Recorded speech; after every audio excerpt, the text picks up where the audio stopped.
In this podcast, we will be exploring the different strategies which could be implemented for inclusive practice. The role of education is to prepare the children for the future. It is also important to consider how we can provide children with an appropriate education with inclusive practice. Inclusion is all children being able to access their curriculum and have equal opportunities. In order to give individuals appropriate opportunities, you may have to take children with SEN outside the classroom.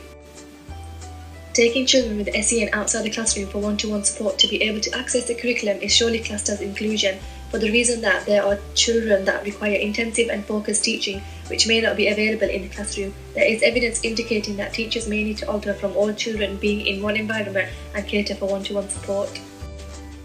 In my school-based training, I felt that removing a child with severe autism from the classroom with support staff during the main teach was essential in order for him to understand the learning and activities. To me, one-to-one support here was crucial for the reason that he was able to understand what he was learning and allow the rest of the class to learn. On the other hand, some authors describe inclusion as teaching pupils in an environment where they are able to make progress. Peer groups may be the best fit. Vygotsky and Piaget have devised theories which state that an individual's interaction with the social environment develops cognitive intelligence.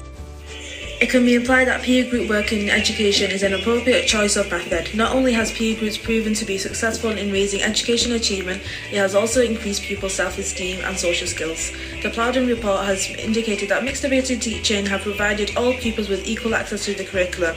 Also, it has promoted the matching of individual learning to the pupils' needs.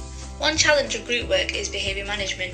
Taking the child out of the classroom helps promote inclusion for all pupils. The teacher can focus without disruption on the objectives for the range of abilities within the classroom, whilst the individual receives one-to-one support. Poor behaviour management can lead to a child being excluded, resulting in a loss of learning the national curriculum and a delay of subject knowledge. Rather than excluding aggressive children, it is more inclusive to take the child out with support from the teaching assistant. An incident during placement, a child with social and emotional behaviour difficulties became physically aggressive towards a class teacher. He was then removed from the classroom, finishing his work under the supervision of the teaching assistant. This meant that there were fewer disruptions and the child was able to meet his academic objectives.